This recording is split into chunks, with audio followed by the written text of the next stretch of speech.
I'm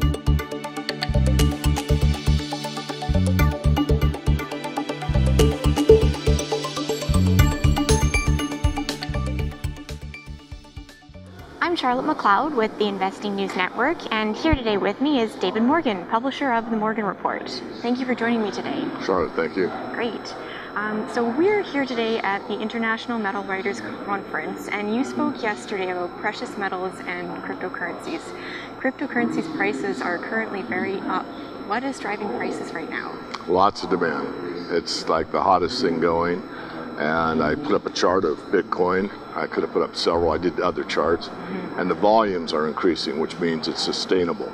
So as high and as quickly as it's rising, I expect to see it continue for some time. Right. So you do see it continuing for some time, but it sounds like you're not too interested in getting into the market yourself. Why is that? Well, maybe I indicated that. I wrote my first piece was about 4 years ago, and it was titled My 2 Bits about Bitcoin. And I had one concern at that time, and that one was basically, as the blockchain expanded, it would take more and more time for it to process data. And that's true, but that problem has been overcome now. Technology is technology. It doesn't solve all our problems, but it can solve many. And I also outlined a problem that I see now, excuse me, with the internet in general, and the cryptocurrencies are a subset of the internet. So that's still a concern. But no, I'm free market. I think if anyone wants to be into cryptocurrencies, have at it. I think if you're nimble, you can get into almost any of them and make money. I would just caution people to use a free trade, which means once you double your money, take your original capital out and let the rest ride. I mean, if you'd done that with Bitcoin when it was, $100, it doubled to 200. You took half your money out. That $50 would be phenomenally valuable right now. So no, for myself personally, I've kind of stayed away from the space, but some of the guys that work for me are involved in a lot of the cryptocurrencies. Okay, sure. And you did talk about an opportunity you're working on, consulting on, to kind of link precious metals and cryptocurrencies. Could you explain that a little? Sure. There's already, and I don't know them all. It's not a space that I'm studying. I don't know it extremely well, but there are some precious metals backed cryptocurrencies, and like there's Bitcoin, there's a precious metals debit card that I'm very familiar with. And I think there's going to be a hybrid system where you use a blockchain with gold backing, for an example.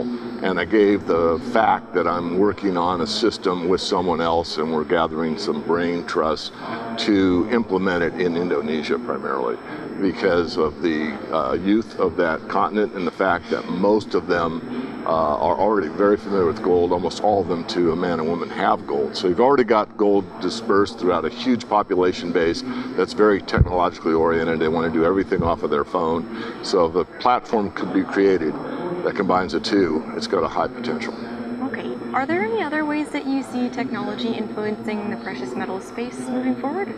Lots. I mean, one of the things we reported in the Morgan Report was this mobile mill, which is something that is very advantageous to a small miner. It allows them to process gravity-feed gold without diluting the shareholders, which is huge in the small cap space.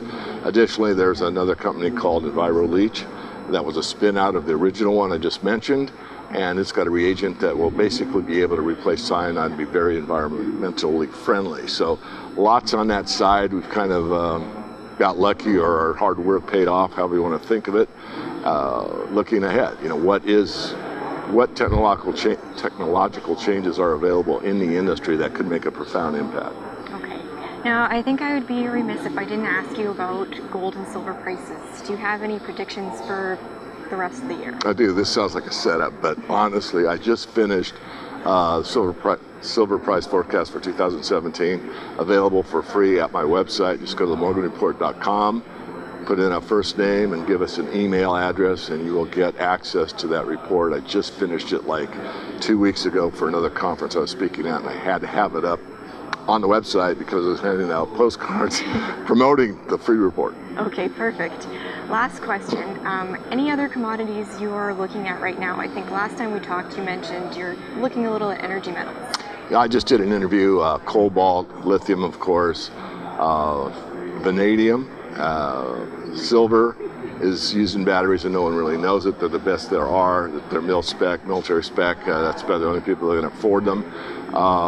Zinc is still a big player in the battery industry. And we just did a paper on the energy metals about 2 months ago in the Morgan Report. And there may be one or two I'm not thinking of right now. But we're looking across the space. We always try to stay, a step ahead if possible, which is tough to do, on whatever's making a meaningful difference in the resource sector. Okay, well that is all for me. Thank you so much for joining me today. Once again, I'm Charlotte McLeod with the Investing News Network, and this is David Morgan.